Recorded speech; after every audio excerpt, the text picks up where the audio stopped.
The spook ज़राथुस्ट्रा के इस भाग नेबर लव में नीत्शे यह स्पष्ट करते हैं कि पड़ोसी से प्रेम करना अक्सर स्वयं से भागने का छल है, जबकि सच्चा और ऊंचा प्रेम वह है जो स्वयं से जन्म लेकर भविष्य दूरस्थ और सृजनशील आदर्श की ओर उन्मुख होता है। इस अध्याय में ज़राथुस्ट्रा कहते हैं, तुम अपने आप से डरते हो, अपने साथ रह नहीं सकते, इसलिए पड़ोसी के पास जाते हो, उसके सामने अपनी झूठी छवि गढ़ते हो, और जब वह तुम्हारी प्रशंसा कर देता है तो तुम स्वयं को सत्य समझने लगते। यह आत्मवंचना है। तू का तुमने महिमा मंडन कर दिया, किंतु मैं अभी पवित्र नहीं हुआ। ज़राथुस्ट्रा यहाँ एक गहरी बात प्रकट करते हैं। तुम्हारा तुम भाव मैं से पहले पवित्र घोषित कर दिया गया। मानव अपने मैं से पहले तुम को पूजनीय बना बैठा, और इसी कारण वह अपने भीतर की अपूर्णता से बचने के लिए दूसरों से चिपक जाता है। इसलिए तुम पड़ोसी के पास भीड़ जमाते हो। वह कहते हैं, मैं तुम्हें पड़ोसी प्रेम नहीं बल्कि पड़ोसी त्याग और दूरस्थों के प्रति प्रेम की शिक्षा देता हूँ,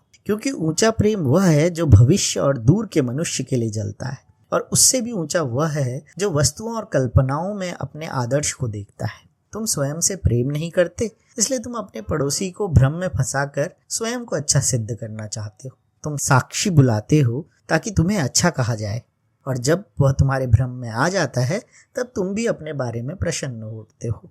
ज़राथुस्ट्रा यह भी कहते हैं, तुम सत्य से नहीं अपने अज्ञान से विपरीत बोलते हो। अपने संबंधों में तुम स्वयं को रंगते संवारते हो और अपने पड़ोसी को अपने ही झूठ में खींच लेते हो। कोई अपने पड़ोसी के पास स्वयं को खोजने जाता है, कोई स्वयं को खोने के लिए, और यही अपने प्रति बुरे प्रेम का रूप है जो एकांत को कारागार बना देता है।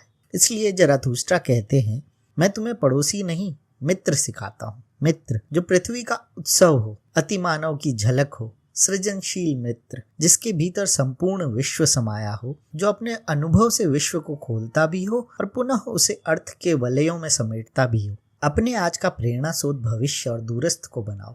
अपने मित्र में अति मानव को अपने प्रेरणा स्रोत की तरह प्रेम करो। हे साथियों, मैं तुम्हें पड़ोसी प्रेम की नहीं, सर्वोच्च और दूरस्थ प्रेम की सलाह देता हूँ।